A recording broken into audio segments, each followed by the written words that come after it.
Arizona is pro sports retirement. You had no chance with Kelly Kapowski. We don't make mistakes. It's happy little accidents. You only live once. Run wild on you. Who would have seen this coming? Oh, yeah, it was rank on tackling dummies. What's cracking, everybody? Happy Wednesday to everyone out there. Thank you for joining the Tackling Dummies. James Coe, Adam Rank, just two idiots talking about football. Adam Rank, what's cracking, dude? How you doing? What's going on? I'm doing pretty well, although I did card a 93 today, so I'm not feeling great about that. That is very unusual for you, my friend. Yeah. I was playing well. Got a little bit of bad luck. Okay. There was one tee shot at Big Wreck in Long Beach, and I hit it, and my friend was like, did you hit a tree? And I'm like, I heard it hit a tree, but I don't think I was anywhere near a tree. Okay. I'd hit a tree. There was like this hidden tree that had this extended branch. I'm like, the skill it would take to actually hit this thing is probably the most impressive of anything I've ever done. What do you normally shoot? You and I have played golf one time, and I don't remember what the hell you shot. I would I think if it's a par, push 80? No. I usually am I'm threatening to shoot in the 80s. I would hit Garrett Talks just hit 100. Oh, did I hit 100K? Thanks, man. You hit 100K on what? On Instagram. Oh, word! So Congratulations, bro. Yeah. Dude, that's legit, man. You. Oh, that's pretty cool. Stuff. That Very is happy about it. Hey, thank you for everybody that subscribes on Instagram. Garrett actually was hitting me up last night. He's like, you're so close. And I'd been keeping track of it. So I was. That is dope, man. Yeah. So I'm excited. That's cool. That's better. I thought Garrett was talking about how he hit 100 in golf. And I'm like, oh, okay. But no, I think I would normally shoot a 90 is what I'm aiming for. I have this annoying thing if I play everything as a 5. And I'm trying to break 90. No, it's the best way to approach it. That's actually a good call. Hey, listen, we've got a great show in front of us here today. We will be talking about Mike Davis's legs. Why are they so damn large? Massive. And we'll also get into some of the comments made here by Dan Campbell. And should Lion fans be worried here with Dan Campbell making kind of ridiculous quotes every week now, you know? And you feel that, Jared Goff is the second coming of Joe Montana, so they shouldn't be too worried. You love Jared Goff. Like, you are on Jared Goff. Okay, I like Jared Goff. I don't know if I love Jared Goff. I like Jared Goff. What do you want me to say here? You think he's the best quarterback in the division? The best quarterback? Well, if Aaron Rodgers leaves. He's leaving. Okay. All right. He's done. All right, but can we start the show? Is this not the show? Can we start? Sorry. Well, that you bagging on my love for Jared Goff. No, that's not the show, pal. That is not the show. See, yeah, everybody says it. Clark says it. You love Jared Goff. I do love Jared Goff. What do you want from? It doesn't matter. That's not the show. I'm a Cutler fan. Like, there's nothing else. Like, that's your comeback for whatever. That is okay. Look, we're moving on. Okay, the hot topic in football right now.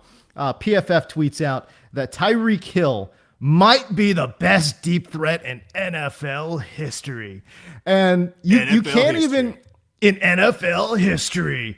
And of course, the replies were immediately, hello, did you just start watching football? Because what about Randy Moss? You know what I'm saying? And look, obviously Randy Moss, best deep threat in NFL history for my money, and I think for a lot of people's money. I mean, they have a term called "you got mossed," right? That doesn't happen on dump offs. You know what I'm saying? That doesn't happen on the slant. That happens on deep nines, man. Like, I'm talking post routes over the top. Like, that's when you get mossed, is when you go deep. So I don't think that's really. I mean, if you want to have a debate, we can debate whether Randy Moss or Megatron is the better deep threat. For my money, I wasn't even sure that he was better. Tyreek Hill is better as a pure deep threat than Deshaun Jackson. As a matter of fact, I tweeted it. I tweeted this out. I'm not sure Tyreek Hill is a better deep threat than Deshaun Jackson, let alone Megatron. That was at 7:54 a.m. At 7:58 a.m., PFF says, who's the best deep threat in NFL history? It's the four guys I mentioned. Yeah. Well, I mean, it's the exact four guys I mentioned. You're not upset, are you? They looked at your tweet Okay. And they were like, "Oh, that's a good call, Co." I mean, they could have tagged you maybe. That would have that would be nice. Can you just tag the guy that you got the idea from? That I'm just saying that would be nice. Yeah, that's a all. miss. That's a miss on their part for sure. They should have tagged you. saying. That'd have been cool. Is this what it? That would have been so, nice. do you even want to talk about this subject, or do you just want to whine about PFF stealing your tweet? I don't. I'm actually going to legitimately ask you. How dare you? I'm going to legitimately ask you, Tyreek Hill, Deshaun Jackson in their primes, who is a better deep threat? So we're already moving past like the ridiculousness. It's obviously Moss. So we don't need to get into and that. Megatron. And I mean, Megatron. come on. Yeah. Was there right. some We're moving like? on. There's got to be like some 50-year-old Raider fan in that thread too, being like, "What about Cliff Branch, bro?" You know. Oh my gosh. Deshaun Jackson. I think if you're talking about a Madden injuries off player, I Okay. can see Deshaun Jackson. I'll never forget the play. What was happening with the then Washington Redskins chirping about Mike Vick before a Monday night game. And I'll remember this forever because I was starting Mike Vick in fantasy and I needed like 3 points and it had to be the first play of the game. And he throws a bomb to Deshaun Jackson. That was just extraordinary. Just so good. Like, it's just one of those things where you just forget. Like, obviously, you know, with the way that Michael Vick's career turned out Right. and what happened, we kind of overlook how good he was as a football player and how magical he truly was. And I think Deshaun Jackson, when the two of them were playing with Andy Reid, which is I kind of like why you pulled up this comp because Andy Reid had both of them, and I hope somebody asked Andy Reid this question because I know he's going to say Tyreek Hill, but at least make him answer that question. The thing is, I don't know. I don't know. I think the recency bias gives me Tyreek Hill, but I don't know that he's better than Deshaun Jackson. I really don't. I think Deshaun Jackson's kind of underrated as a player. Deshaun Jackson, first of all, and again, I want to make it absolutely clear. I'm not talking about overall football player because I think as an overall wide receiver, I think Tyreek Hill has Deshaun Jackson. Although, again, I agree with you. I think he is widely underappreciated, kind of underrated. And by the way, I will say this. Somebody got into my mention saying, oh, and you mentioned it as well, Deshaun Jackson, he gets hurt a lot, which is true on the back half of his career. But you got to understand the first 6 years of his career, I mean, the guy missed 10 games total. That's not outrageous. Tyreek Hill through the first 5 years of his career has already missed 6, right? So, you know, if we're comparing, trying to compare as best as we can, apples to apples, prime of their careers, I think Deshaun Jackson's right there in terms of a deep threat. Now, again, I will say this. I think Tyreek Hill, better overall player than Deshaun Jackson. Mm-hmm. But, I mean, I will say we're kind of sort of, again, there's the recency bias. And plus just when these guys played, you know what I'm saying? Like 10 years ago, the game was different. You could light guys up, guys like Deshaun Jackson standing at 170 pounds. There was real threat going deep downfield. You know what I'm saying? So I just think it's a little bit different in terms of how the game is being played. You could bring up all the stats you want, and I'm sure PFF has a bunch of stats, showing Tyreek Hill is the best deep threat in NFL history, maybe. But it's a different era. The game is being played a different way. And I will also say this. How about the fact that Tyreek Hill gets to play with Patrick Mahomes? I mean, give Deshaun Jackson Mike Vick for his entire career. What does that career end up looking like? You know what I mean? Yeah, 100%. I agree with all that. Yeah, I think that Deshaun Jackson is one of the most underappreciated. But then earlier this year, you were talking about how the Rams receiving core is Garbo, and Deshaun Jackson is part of it. So what are we talking about here? I didn't say they were Garbo. That's not what I said. I said they were like not great. That's all I said. Not great is a far cry from Garbo. That's the same. Not great as Garbo. I'm saying that Jared Goff was working with a journeyman wide receiver and a small school slot man. Are these not true? Cooper What? Kupp is one of the best slot What? receivers in the game. Yes, I agree. I don't care where he went to college. I agree. Jerry He's one of the best- Rice was able He's to one of the make best- do with his he's what- career with a guy from a gimmicky Mountain West school and a guy from a college that never produces quarterbacks in Notre Dame. It's been amazing. What? Like, what are No. you saying? Why are you using Cooper Kupp's school to denigrate him? I'm just saying. That makes I'm just no saying. sense. I'm just saying he's a slot guy. That's all He I'm is a saying. slot. He's a good one. Yeah, he's a very really good. good slot man. Super good slot Oh player. my God. This But- goes back to Co just loving Jared Goff. A love letter to Jared Goff. I'm just saying, maybe he wasn't the problem. Okay, it's not like they had. I'm He just saying was they the didn't have it. problem. Okay, all right. I don't know. I'll ask Sean McVay. I don't know. It's weird like how much you love Jared Goff and how much you hate West Virginia. Because like Harmon, like we were making fun of Matt Harmon one day for being from West Virginia. Like one of the two bits, and like the West Virginia thing sort of a bit, but like Matt Harmon legitimately did not know who Mike Trout was, which is cool. And I think now people don't know who Shohei Ohtani is. All the people like, who do know him. Like I know you don't like Ohtani and you think he's garbage. And, No, like, that's what you said what are you last talking week. about? That's not what I You said last this week. No, I You really didn't. did. But you know what? I said the Angels were not irrelevant, but irrelevant adjacent. I said nothing about Shohei. I said nothing about Shohei. It's funny over the last week how much this has really taken off. And I bring it up because there is a couple of football tie-ins to this. Number one, J.J. Watt was tweeting about it the other night, which I thought like, oh, that's pretty cool. J.J. Watt, he was on the Angels broadcast. They mentioned it. They didn't like have him on.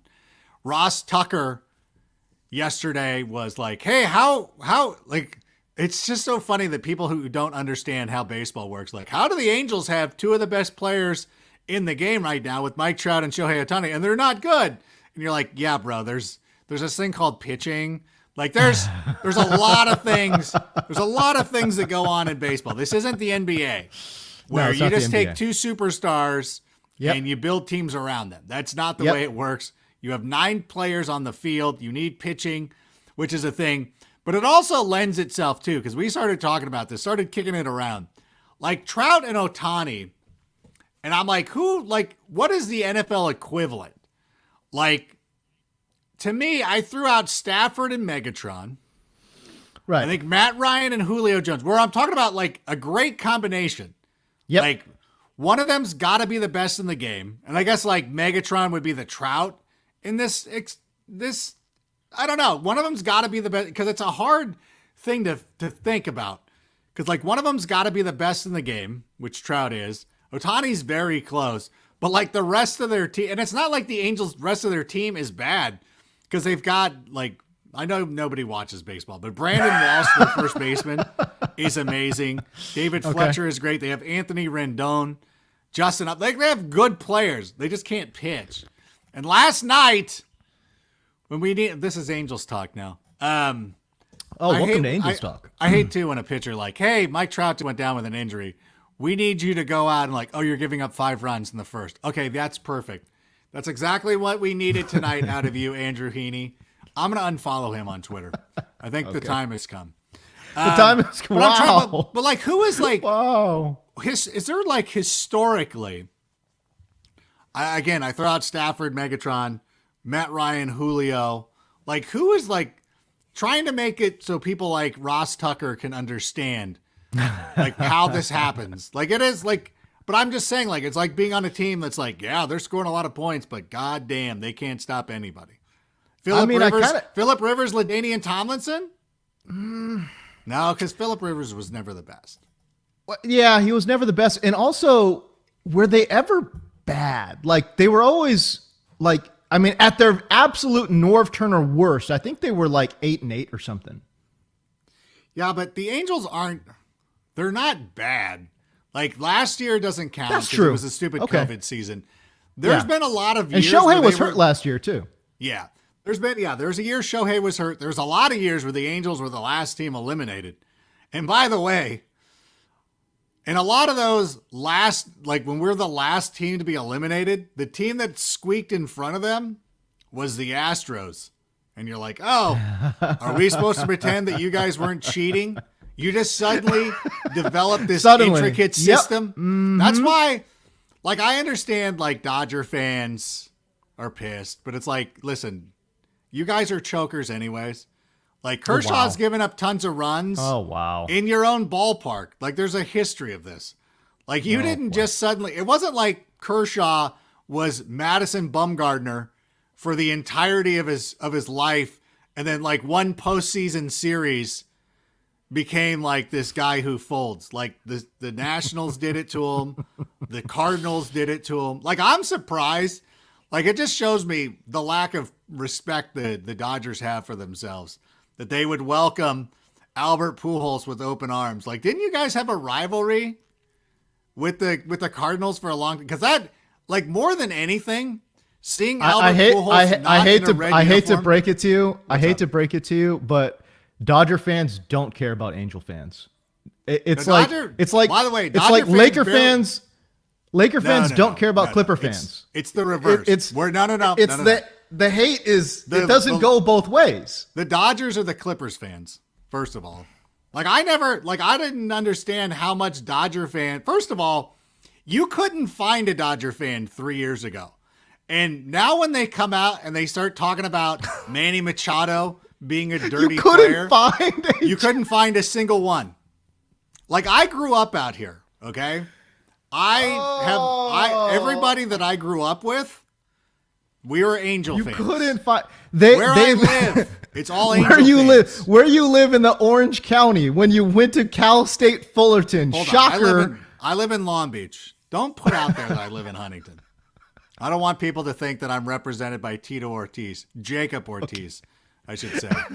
You're an adult now. You can't go by Tito. You're Jacob. You're supposed to be a councilman. Have I lost everybody? I think so. You've lost me with there were no Dodger fans to be found. What are you talking about? Here's the people who root for the They've Dodgers. led the major leagues in gate attendance for 7 years. What are you talking about? Nobody goes to Dodger games. Do you know anybody who goes to Dodger games? Nobody.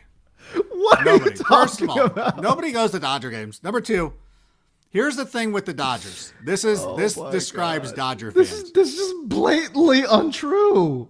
Dodger fans flat out not true. What they are is they're people from other parts of the country who moved here, who are Yankee fans or they're Red Sox fans, and they're like, well, I'm a Yankee fan, but I also root for the Dodgers because they're National League. That's the role the Dodgers play, and now they've had a little bit of a run. So now you see a lot of bright blue Dodger hat, bright. The LA is super white. It is so crisp ridiculous. and clean looking. Oh, no, it's my true. God. Everybody knows this.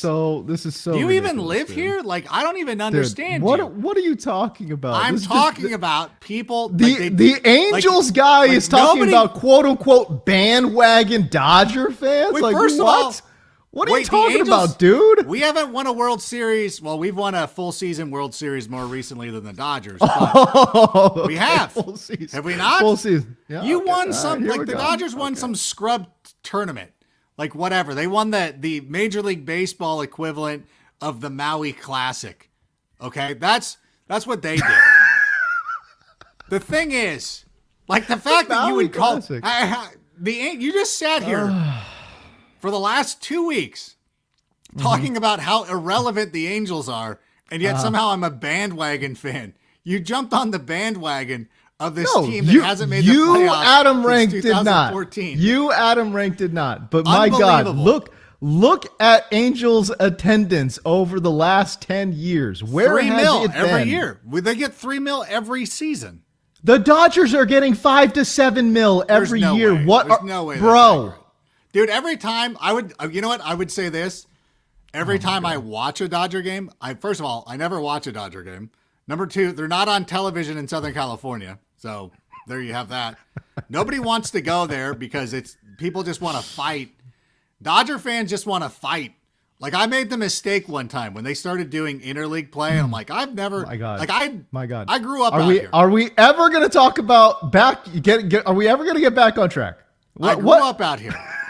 I've been to Dodger Stadium less than 10 times. Most of the times I've been there, it's to cover high school baseball games. Like the high school baseball championships will be played there. And I think those were better attended than Dodger games. And I'll admit, like the last couple of years, they've been on a little bit of a run. People have shown up. But it's people that are like, oh, yeah, I grew up in Florida. Like, not Florida. Wow. Like, I grew up in Cleveland. I'm an Indians fan. But, like my friend, Lindsay Fulton was at the Dodger game the other night. Okay. She's not a Dodger fan, but she was there. Like, that's who shows up to Dodger games. Okay. That's it. Like, whatever. Listen, the Angels are a small market team, whatever. Orange County, Riverside, but like everybody goes to those games. They're very popular. Everybody goes. Everybody's an Angels fan. Like nobody grows up. Like you can't find anybody. I defy you to find people who are like, I grew up a Dodger fan. It's like, oh yeah, we moved here and like, I was a White Sox fan. So yeah, like my boss, Rick Savage, wears Dodger hats because he won't wear Angel stuff because he's a White Sox fan. Everybody knows this. Pittsburgh people. Everyone knows this. Damashek goes to Dodger games, but he's still a Pirates fan. Like that's what we're talking about. Dan Hansis, Yankees fan. You're using random anecdotes and just pulling random guys. It happens. The people who are from and saying here, this is the trend. I mean, forget about turning on the TV and then actually using your eyeballs to see packed stadiums with everyone wearing blue. They're not on TV. So we'll not on TV. We'll ignore what our eyes are telling us. That stadium's empty all the time. All the time. Oh my God. Okay. Even pre-pandemic. We're gonna move on. How about Dan Fouts, Kellen Winslow? Is that a good one? Yeah, there we go. We're back on track. That works. Okay. I'll take that. Julio Jones, Matt Ryan. But how about I think Dan Fouts, Kellen Winslow. Because they had a few good seasons, but there was a lot of mediocrity. Yeah. They should have gone to a Super Bowl or two. Yes, I would agree with you. 1980. Well. They were the I'm sure Garrett loves this, by the way. No. Look at Garrett. He's funny. The Huntington Beach bad boy, Jacob Ortiz. I love Garrett. Anyways. I absolutely love it. Okay. Yeah, I think Dan Fouts and Kellen Winslow. Okay, that's a pretty good one. Okay. I would go back to the I don't know. I kind of like. I was trying to think like Fran Tarkenton, but like explicitly bad. They've made the playoffs. LaDainian Tomlinson, one of the best running backs of all time. I don't think LaDainian Tomlinson gets enough credit. Of course, one of the top backs. What are you talking about? He's the most in my mind Walter Payton-like to me. The best. But anyways, I think he's for the another best. Day. Yeah, it really is. It really is. Oh my gosh! Okay. What happened to your sound? Well, I think you lost me for a sec. Did you mute me? No, I didn't mute you. I'm accidentally linked into my phone as well, and then my phone started going off, and now we've got technical taking a phone issues call, like somebody's calling, being like, "What is Rank talking about?" All right, we're moving on. We're going to talk about Mike Davis's legs. Here's Mike Davis said, "Always had big legs, man. Lol, no Photoshop." But my God, Adam Rank, look at the size of those thighs, bro. Yeah, that's crazy. Are you kidding me? What is the deal? I know you were shocked by it. Oh, hugely. I moved him to 1.01. You know what's funny is I had just turned in a piece that I'm writing for the NFL.com. As a matter of fact, it's a 32-part series called State of the Franchise. I turned in my story on the Atlanta Falcons. Yeah. And one of the things was talking about Arthur Smith. And Arthur Smith, who's credited with like just realizing maybe I should give the ball to Derrick Henry. Like that's how this guy got an NFL gig, like got an NFL head coaching gig, is because he was the guy who figured out like, hey, maybe we should give it to Derrick Henry. That would probably be beneficial to our ball club. And he turns that into a head coaching job with the Atlanta Falcons. Wait, hold on. But you know what's crazy though is that Matt LaFleur actually got a gig from not giving the ball to Derrick Henry. Remember how he was trying to like mix in Deion Lewis for some unknown reason? And they were like, and the Packers like, that's the guy we need to be running our offense. That's the guy. Well, they're like, that'll make our quarterback happy, is that we're not going to run the football. There's one person who doesn't like running the football, either Aaron Jones or himself. It's Aaron Rodgers. By the way, how come we never talk about the fact, I know everybody makes a huge deal about kicking the field goal before the first half in the NFC Championship game. Why didn't Aaron Rodgers run that ball in? Why is that not a bigger play that people talk about? Like, you cannot bring up Cam Newton without people being like, no, he didn't jump on a fumble in the Super Bowl. Like, bro, they were losing that game. There was no chance they were going to win.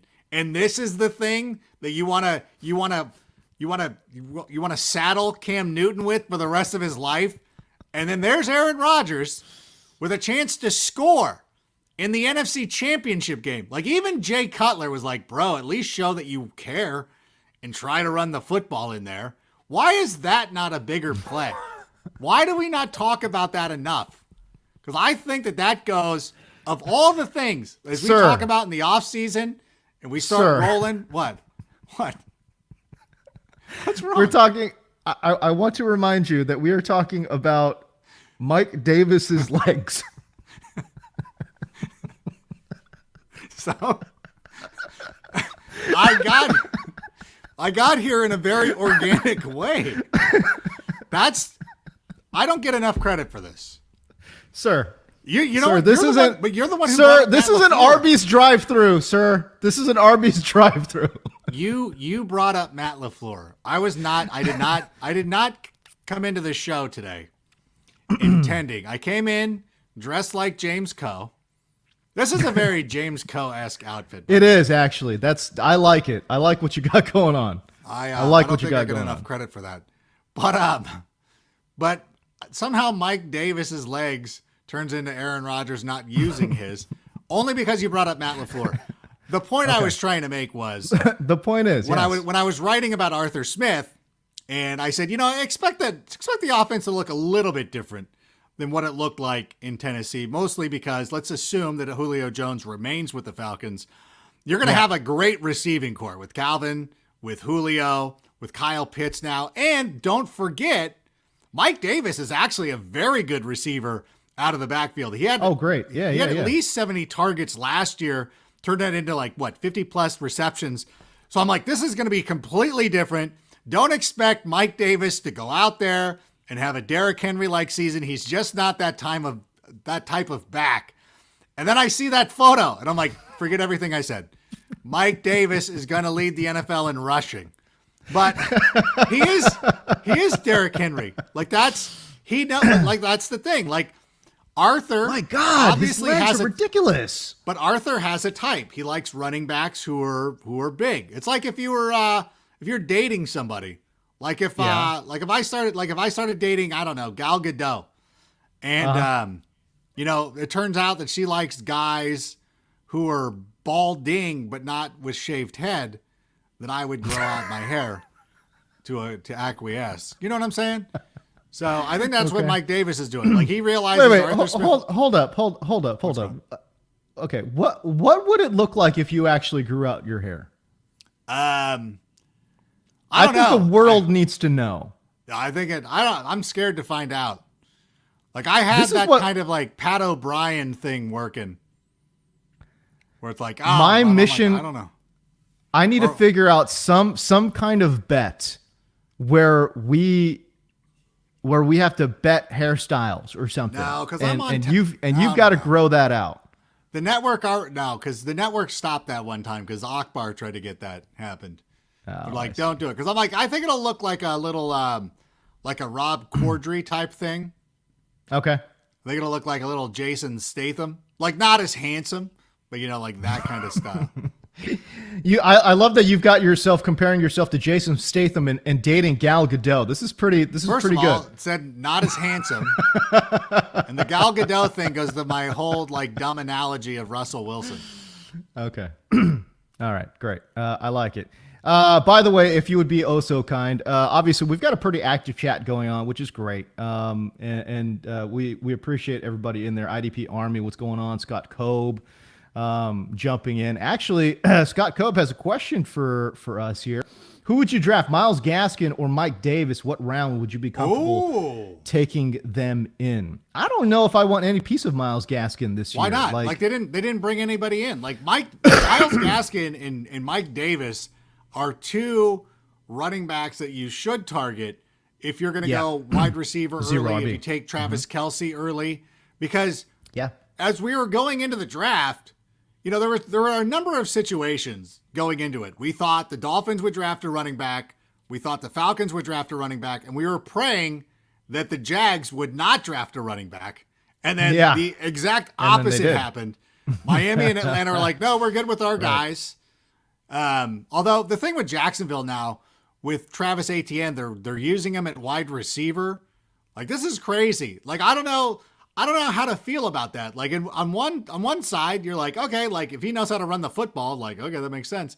And if you want to find a way to make him as valuable as possible, then that also makes sense. And it's also telling too, whenever there's like fantasy interests, like anybody who has Laviska Shenault in a dynasty league is now all of a sudden morally outraged. Like, hey, what are you doing here? You got like the coaches have evaluated this situation, and it happens. You know, when you don't draft a player and a new regime comes in, sometimes they will watch the film and be like, yeah, we'd rather have somebody else do this role. And it happens, and you go about your business.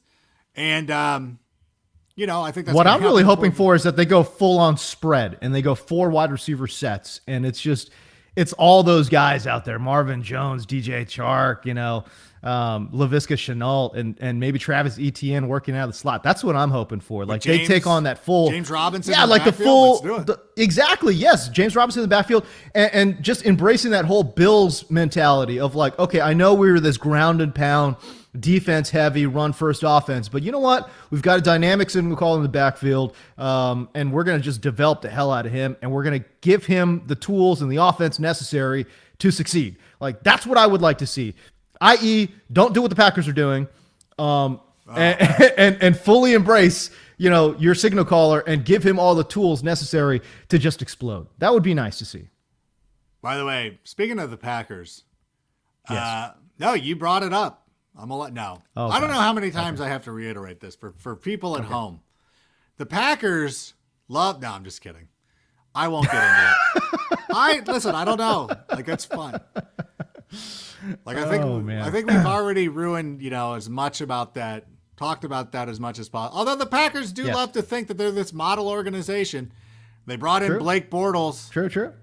I love, you know what, that was another thing too. It's like Peter Schrager was like, hey, I know a lot of you guys are knocking this Blake Bortles deal, but remember when he was with Hackett, they got to the AFC Championship game. And I'm like, Peter, let me tell you something.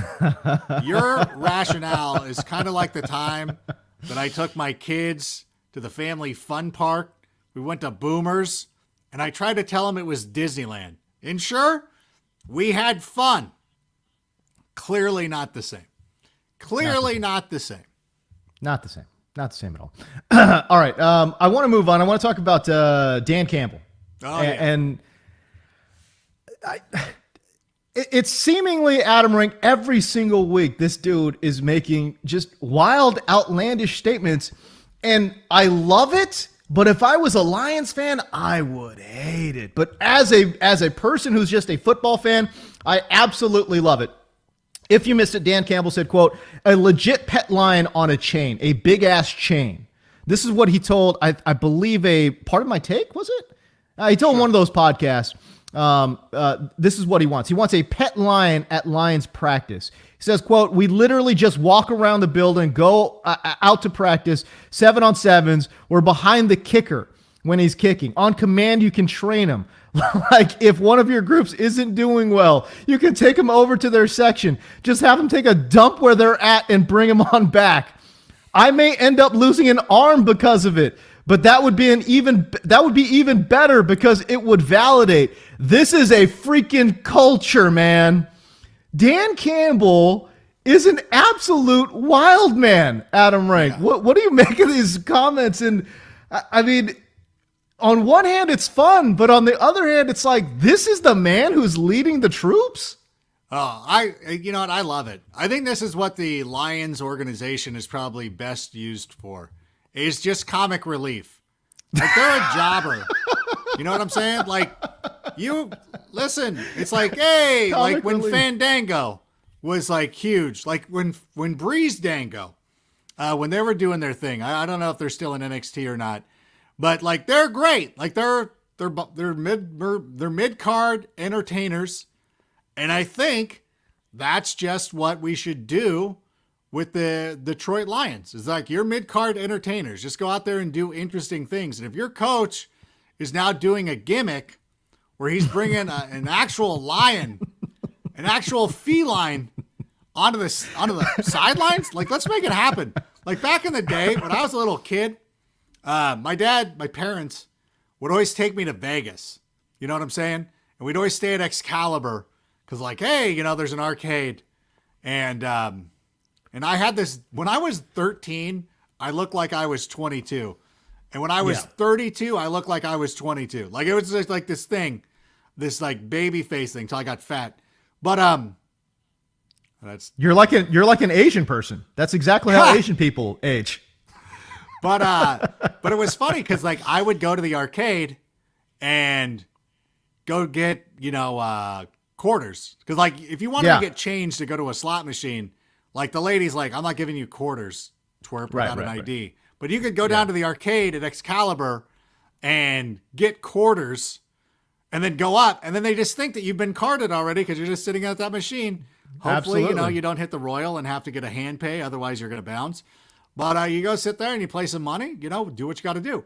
But the hotel across the street was the MGM, or I think it was called the Marina at the time. They had a lion in a cage and it just was the most miserable looking thing ever. And that's what would happen to this poor lion. Like, this lion is like, hey, I'm king of the jungle, but this NFL coach wants me to roam around suburban Detroit to scare some football players. Yeah, and taking a literal dump on the field. That is what Dan Campbell said. That's amazing. Taking a dump on the field. Then the Trump brothers are going to try to come and hunt it. Like, it's going to be a bad scene. By the way, if you're a big game hunter, like if you hunt lions, like, you're terrible. Like, I'm not against hunt. Like, I eat meat. Like, I can't sit here and have like this moral high ground of like hunters. Because a lot of time hunters go out, they eat what they shoot. That's their thing. But like, when you see people holding like leopards or whatever, I know this is taking a weird turn again. I just want to say that it's off. No, but it also lends itself to like, hey, like, these are majestic creatures. Okay. Maybe they don't need to be used to motivate your football team. Like, I don't know, is this lion going to have a good life? Like, I go to the Living Desert out in Palm Springs. I love it. And I love seeing the cheetahs, but they at least try to make them a home in their natural type habitat. Yeah. This is not going to happen. Like, what is this? Is not that, no. You're going to let this lion roam around Auburn Hills? It's going to roll in. You're going to be at the Little Caesars one day. And all of a sudden, the lion's here. This is a terrible idea. Like, just from a humanitarian standpoint, like, forget the lunacy. Yeah. I can't wait, though. Like, this is going to make a great, like, 30 for 30 someday. And they're going to be like, it's all the crazy shit that Dan Campbell was doing. Like, biting kneecaps. Like, I hope he's good enough to last a couple of seasons so that we can get all the wackiness. There's no way. He's going to have... How many games do you think he survives? Honestly, like, he'll get one full season for sure, right? But like, maybe after that, I mean, after the Lions win like 2 games this year, he'll already be on the hot seat. You know what I mean? You know what? Honestly, like, if they go 2-4, like, if it's a disaster, like if you have somebody like Tony Lynn who's on your staff, who's Yeah, exactly. an NFL Right. head coach. And I know Yep. that he had some problems with time management and clock management, but I don't know. I think that when you have a steady hand like that, like, I don't think that there's going to be any bigger winner this season than Anthony Lynn just looking amazing next to Dan Campbell. Like, when they're dealing with the lunacy of Dan, they'll be begging for Anthony Lynn to be there. I'll say right now, Anthony Lynn's the head coach of the Lions starting in 2022. There you go. There you go. That's not bad, man. I'll say this, man. It's just kind of, we would be really remiss if we did not send the NFL Films crew down to Detroit to give us Hard Knocks. Like, 100%. please, can we get Hard Knocks in Detroit in the D this year? Oh my God. D. That's what I'm praying. That's what I'm praying for, man. I need that in my life because let's be real. As you said, it's kind of like a clown, sideshow here a little bit in Detroit. No one's expecting them to win. Their defense is absolutely terrible. Their offense is, what pass catchers do they have? I mean, we love Amon-Ra St. Brown. Okay, fine. But other than that, it's dirt. It's nothing. There's nothing on there, Yeah. So they're not going to win, but can we at least use this franchise to entertain us? And sending a camera crew around Dan Campbell 24/7, that's a win for football fans. That is an absolute win. Like, we need that. We need that. No, I'm with you. No, that's exactly, again, going back to Breeze Dango. That's the Lions. Entertaining mid-card jobbers. All right, man. We're running up against it. I do want to thank all the folks who kind of chimed in. And of course, Garrett jumped in real early. Richard Campa, aka Dick Campa, who's been a longtime supporter. Gosh, he's been following us and chiming in on stuff for, I want to say, at least 5 years now. So big thank you to him. Clark Schuyler. Come on, dude. This guy's an absolute rock star and somebody who is always on That Helps No One. He's always chiming into my DirecTV show. We appreciate that. And Scott Cobe, I don't believe we've seen Scott Cobe in the chats before this week. So if I'm mistaken, I apologize, but I definitely appreciate you jumping in, and he's wondering who Fantasy Bob Ross likes as a sleeper this year. I don't know, man. It really depends on what your definition of a sleeper is, But there are certain players that I think are undervalued, and I really think the Jacksonville Jaguars have an offense that you can invest in. I'm interested in Travis Etienne, to be honest with you, as a sleeper running back, just because of his abilities. But yes, hey, listen, again, I want to thank everybody out there.